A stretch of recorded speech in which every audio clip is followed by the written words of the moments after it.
Samuel Eto'o, au sujet de Messi, certains vivent pour aimer le football, et Messi vit pour faire aimer le football.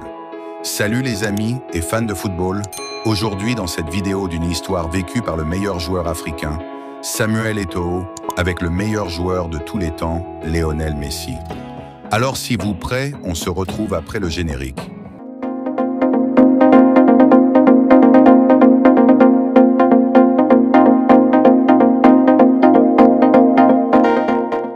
Samuel Eto'o. J'étais assis chez moi à Douala quand soudainement, mon téléphone a sonné. Le numéro? Inconnu, mais quelque chose dans mon cœur a dit « Réponse, Samuel ». Quand j'ai répondu, j'ai entendu « Samu, avez-vous toujours le même numéro de 2009 ?» Il rit tranquillement. Alors je lui ai dit « Lionel, même si j'avais changé de numéro 100 fois, je t'aurais fait le premier informé. Mais pourquoi appelez-vous au milieu de la nuit ?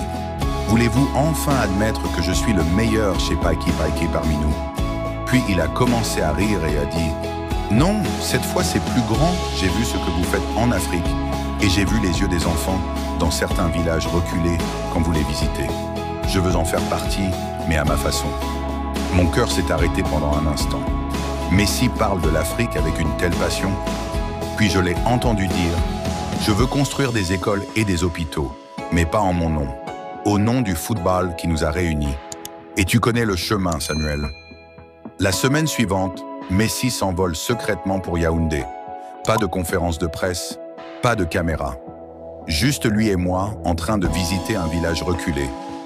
Voilà, nous avons rencontré une petite fille nommée Ama. Elle tenait sa balle usée et disait à Messi « Tu es magique, mais ma balle ne vole pas comme la tienne. » À ce moment-là, j'ai vu les larmes de Messi.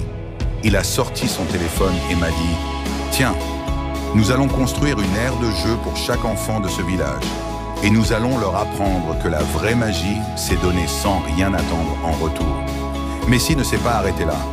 Il a lancé un programme secret appelé 10. Le programme collecte des dons des légendes du football pour sauver des villages oubliés en Afrique.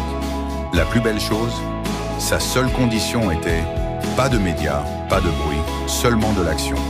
Ce jour-là, j'ai compris pourquoi Messi était grand. Pas parce qu'il marque des buts, mais parce qu'il sait comment mettre de l'espoir dans le cœur de ceux qui n'ont pas de voix.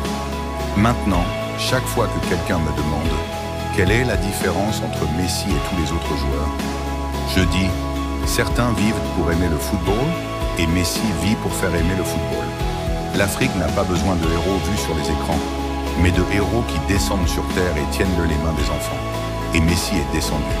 On arrive à la fin de cette vidéo, dites-nous en commentaire si après cette générosité de Lionel Messi peut affirmer qu'il est réellement grand. J'attends vos avis en commentaire. À bientôt!